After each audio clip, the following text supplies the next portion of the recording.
کیونکہ اللہ تعالیٰ جل شانہ 4 لوگوں سے دشمنی رکھتا ہے، جس سے اللہ دشمنی کرے تو اس کے پلے باقی بچتا کیا ہے؟ ان میں سے ایک کہ کاروبار میں قسمیں کھا کر کے سودا بیچنے والا، قسمیں کھا کے سودا بیچنے سے سودا تو بک جائے گا لیکن برکت نہیں دے گا۔ اسی طرح من غش فلیس منا، جس نے ملاوٹ کی وہ ہم سے نہیں ہے۔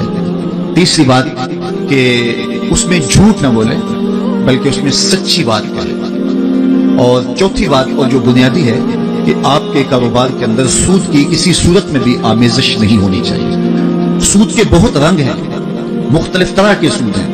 اللہ کے محبوب نے ایک مقام پہ فرمایا کہ سود کے 70 درجے ہیں، 70 سود ہیں، اور سب سے جو نچلا درجہ ہے سود کا، اس سود کا 1 درہم لینا، 1 درہم سکی ماں سے بدکاری کرنے کے مترادف ہے۔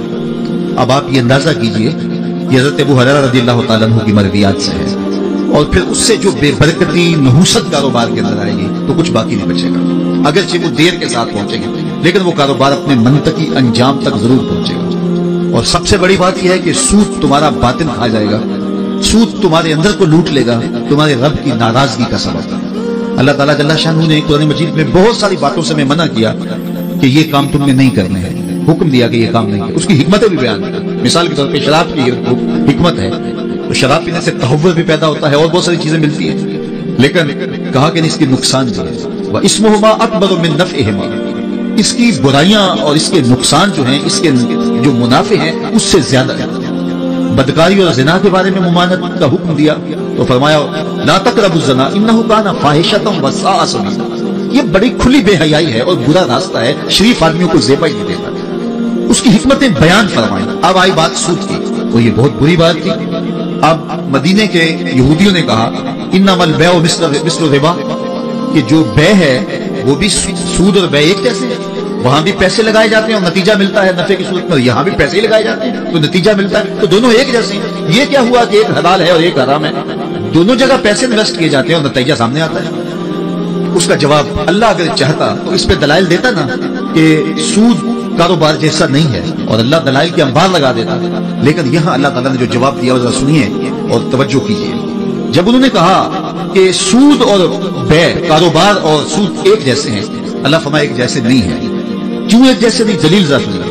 وَأَحَلَّ اللَّهُ الْبَيْعَ وَحَرَّمَ الرِّبَا، اللہ فرماتا ہے ایک جیسے اس لیے نہیں کہ تمہارا رب ان کو ایک جیسا نہیں کہتا۔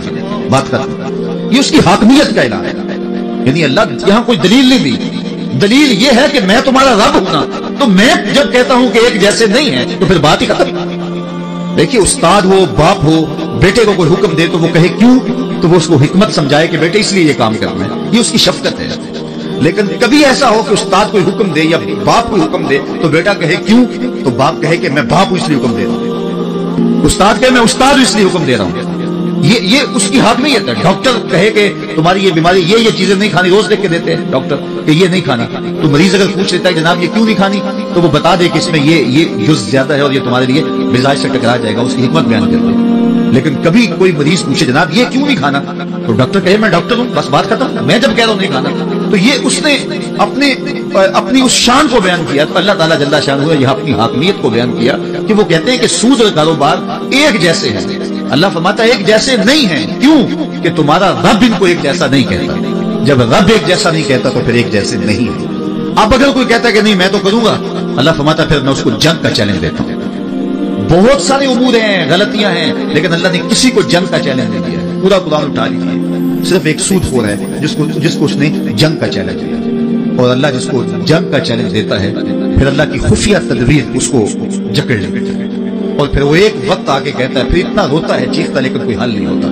تو اللہ کی خفیہ تدبیر سے بچنے کے لیے ذرائع بھی حلال ہوں اور نیات بھی جو ہے اہداف بھی یہ ہوں۔ لیکن اگر ہدف یہ ہو گیا کہ میرے پاس دولت زیادہ ہوگی تو میں عیش و عشرت کروں گا، تو یا یہ نیت ہوئی کہ میرے پاس دولت ہوئی تو میں اپنے خاندان، برادری، ہمارے پنجاب میں کہتے ہیں شریکہ، اس میں بڑا نمایاں ہو جاؤں گا، ان پر تفاخر کروں گا، یہ اگر مقاصد ہو جائے تو حلال ذرائع سے کمایا ہوا رزق حلال تو ہوگا، وہ حرام نہیں ہوگا، لیکن وہ باطن کو اجاڑ دے گا اور وہ وبال بنے گا اور وہ مال مصیبت بنے گا۔